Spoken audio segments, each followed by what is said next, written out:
Now there's foods you can eat that are more alkalinizing than other foods. Greens, for instance, anything green is an alkalinizing type of food. So if you're eating a lot of food, it doesn't hurt to go to the store, and this is something I picked up recently. I never did this before. I don't know if any of you have ever heard of kale. Kale sounds like a vegetable that's way too healthy that you wouldn't like the taste of, but I use it in place of salad. I don't even eat a salad. What I do is when I make my chicken and my rice and my nuts and all my meals, I rip up some kale and I put it on top and I put some macadamia nut oil over it. There's a good segue for my macadamia nut oil. I'm going to talk about this in a minute. And I put a little salt and pepper on it and I mix it all in. And you know what? It adds a nice crunch to it. It tastes good, believe it or not. It doesn't have a bitter taste at all. And you're adding like a super nutrient, a superfood to your diet. And it's not going to affect your body's ability to grow. It's not going to affect anything negatively. It's just going to add positive benefits to you. When you ever see these commercials where Jack LaLanne used to juice on TV at night, he'd always talk about kale being the superfood. That's like the #1 juicer food, that these guys use when they juice vegetables. But you don't even need to juice it. Just tear it up and put a little bit on your food.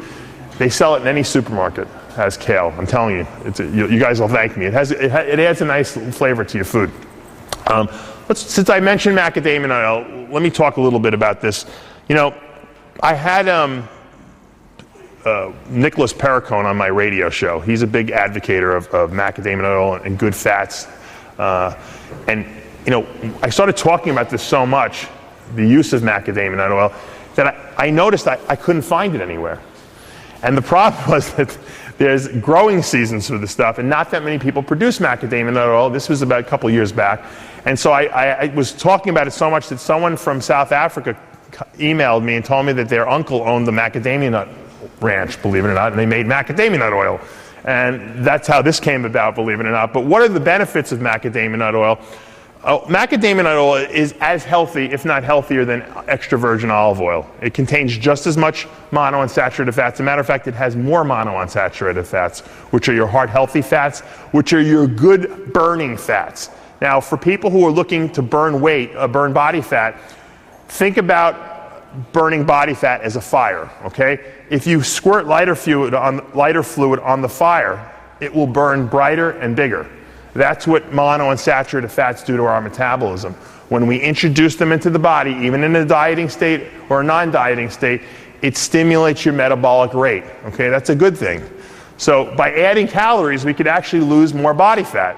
Now if you drink the whole bottle, obviously there's a lot of calories, and you're going to negate that effect, so to speak. You don't want to do that.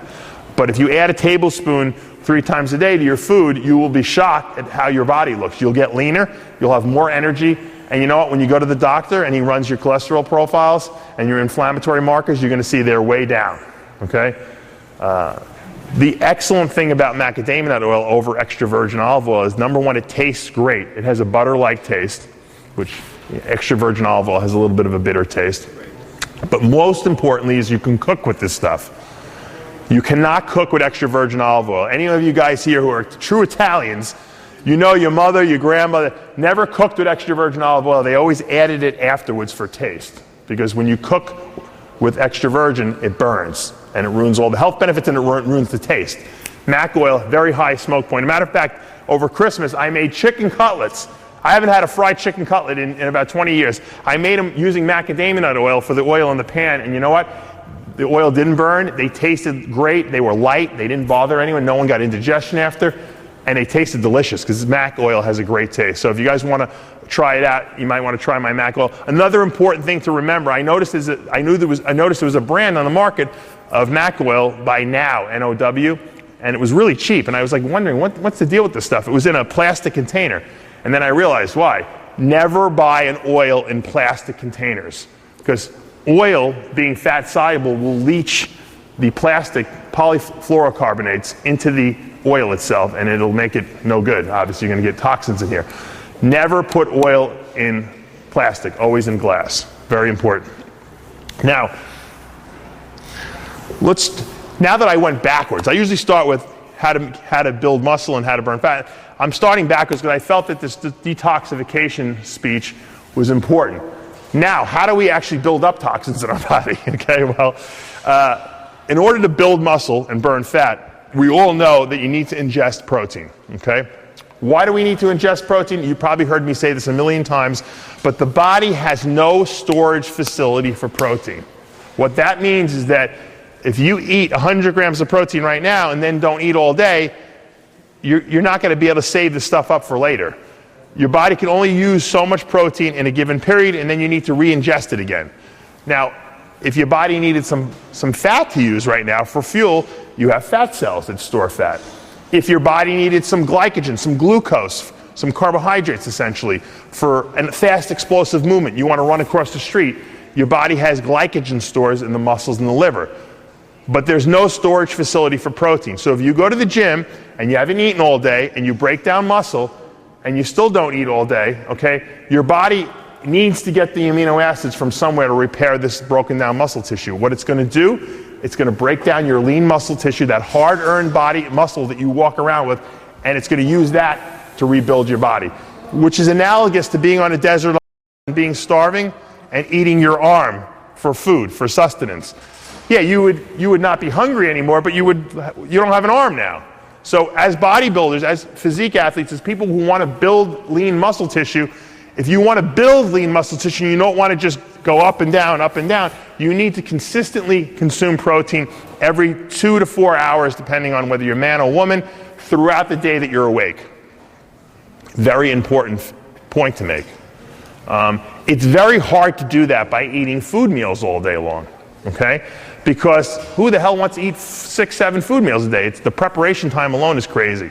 So a lot of us rely on protein shakes. And I'm going to tell you something, it's actually a good thing to rely on some protein shakes. The reason being is that food is absorbed at 8 grams of protein per hour. What that means is if you eat a meal that has 48 grams of protein in it, it's going to take you 6 hours to absorb that food meal completely.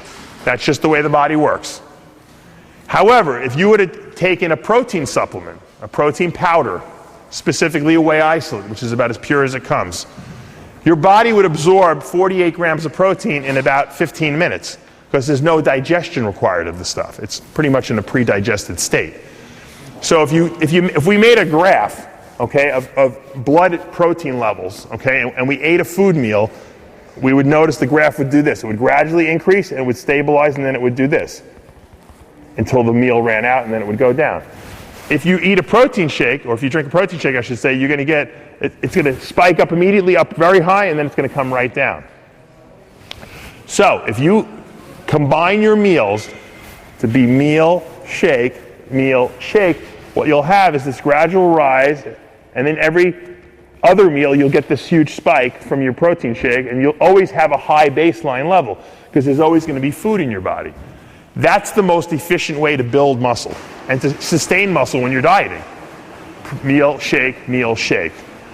So even if you did 2 shakes a day and 4 meals, that would be better than having no shakes. So it's nice. That's why when people notice when they add a whey isolate into their regimen, they tend to start putting muscle on.